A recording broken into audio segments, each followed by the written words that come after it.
Next contestant, reveal yourself. Quackity.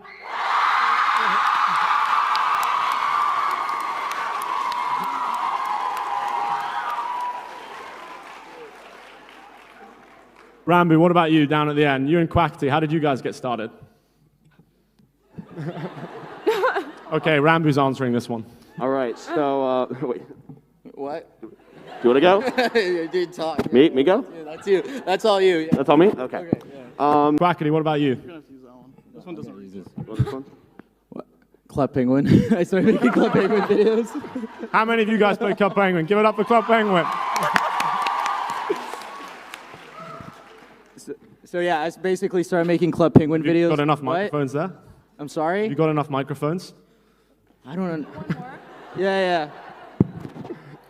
So I saw like a movie called 2012 where the world was ending. And I was like, that's really cool. I'm going to do that in Club Penguin. I made the end of Club Penguin. That's what I did. That's a great origin story. Yeah. Cool. Is that the same for the rest of you? Was it about finding that game you wanted to play first? Mine Quackity? was always just Minecraft. Yes. I was Always Minecraft, I didn't yeah. get the choice. What about you, Kai? You look like you got an answer for me. What was the question? I said, did you share that trouble at the start, finding the game you really wanted to play other than Club Penguin? No, because that's all I played all day, Club Penguin. So I was like, that's the content I want to make. Did you talk to me about the community around Club Penguin? Was it easy to build one? Oh my God. I mean, it's non-existent really. Back in the day even, all you talk with is filters, and then like the YouTube videos were so family friendly. It was like a cute little community, yeah. But that's what I got started with. And then I went to another Disney game called Toontown.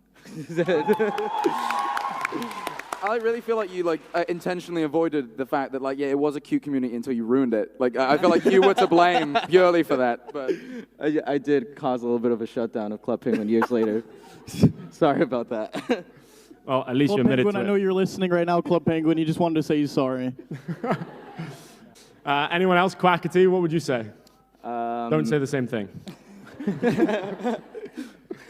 What was the question? Wait, I want to give a real answer. On sort of the next line of questioning. I want to hear about where you guys get your inspiration for your content from.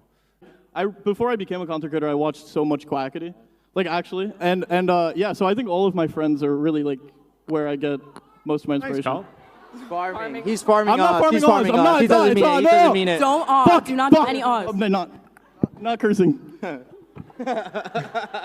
Honk. Quackity, what about you? I think genuinely a lot of my inspiration comes also from fans, because when I see the feedback that I get from fans, and for example, in terms of Minecraft and the lore streams I've done, when I see the kind of feedback people give me and seeing their own ideas and seeing the passion they have for what I do, it gives me a lot of passion as well for the projects that I overtake, and also watching Jack Manifold streams. Yeah.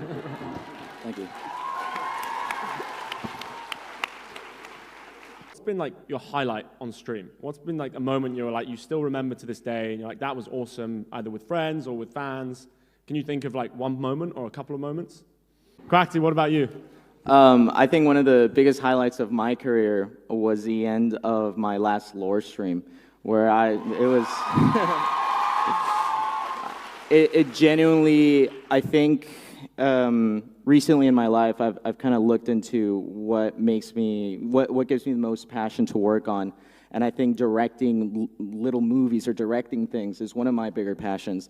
And that's what it made me feel like. There was almost 500,000 people watching this project that I made on fucking Minecraft. What are the limits, really? Right? What are the limits? So it made me feel almost like a real director, just seeing all the love and all the people that were excited, people that were crying from emotion and stuff like that. It was amazing, and I loved it.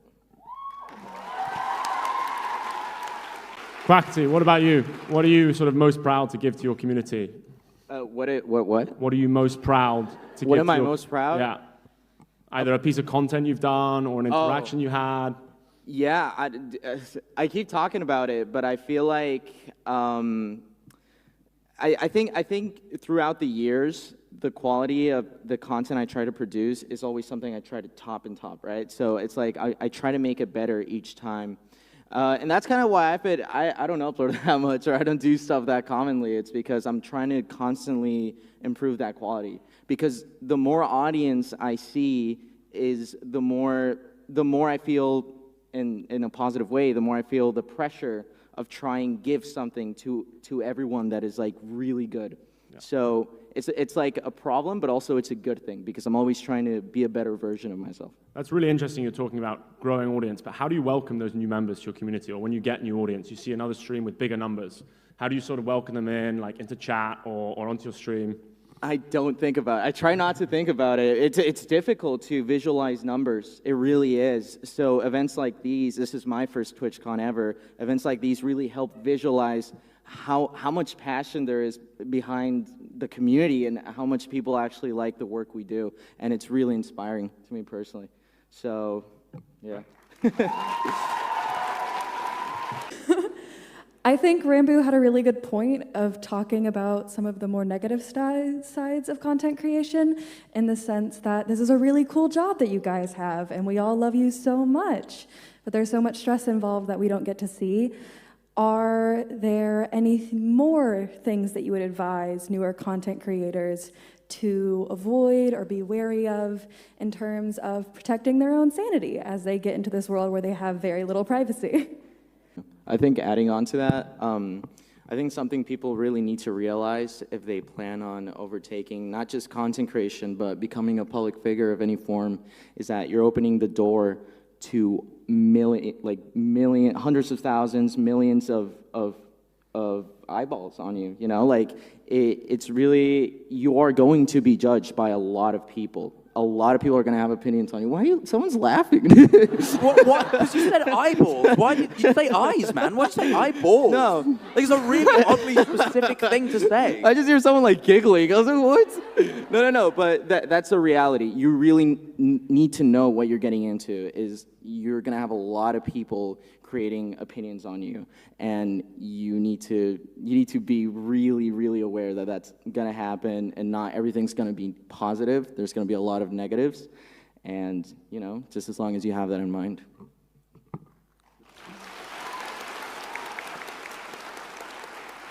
Does anyone else want to say anything before we take the question is, if you had to live in a video game, what game would you live in?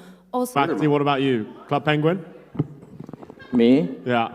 Fuck. I was gonna say Toontown, but that sounds like you're gonna get anvils dropped on you all the time.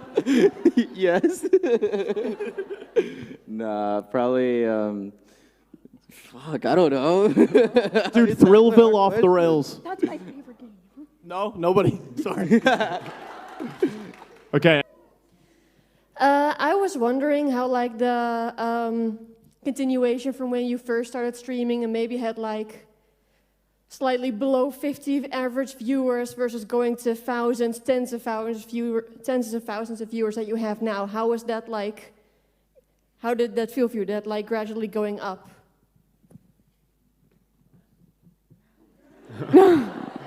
It's tough. It really is. Because I think what a lot of people don't realize is that this is a roller coaster of a career, right? You're gonna have highs, you're gonna have lows, and I think that initial boost a lot of us saw during quarantine was an incredible high. But I think after that high will come a low, and that kind of shit can be really, really tough to assimilate.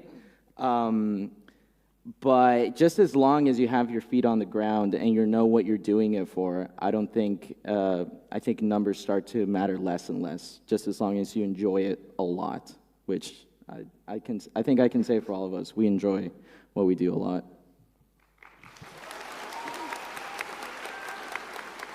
Second off, I would like to ask, what is something you would want to watch out for as a streamer? Quackity, did you want to answer? No, I'm kidding. Oh, okay. No, I think one of the most important lessons that my job has taught me recently is like, holy shit, it's made me enjoy life so much more, because there's been moments where I'm so, like, years of my life where I'm like so into my work, and up until recently, I've, now that I've been like doing some traveling and going places, I've realized that your work is not your life. You know, you have a life outside of work, whether it's studies or work that you guys might have. There is life outside of that, and you really, really need to enjoy it. So I think not focusing on work too much, or studies, obviously being responsible, but also knowing how to enjoy life is a very important step of the process. I was just wondering, what is a skill which you really appreciate you have gotten from streaming? Like something you couldn't get from anywhere else? Quackity, what about you? I had no idea I could speak to myself for so many hours at a time. That's a great answer. Carl Jacobs, Quackity, and Rambo. Thank you. They're going to hate me for this because they want us off the stage, but can we get a big round of applause for Rory because he didn't know he was doing this and he... All right, guys, we're off. Hey, shut up. We're off.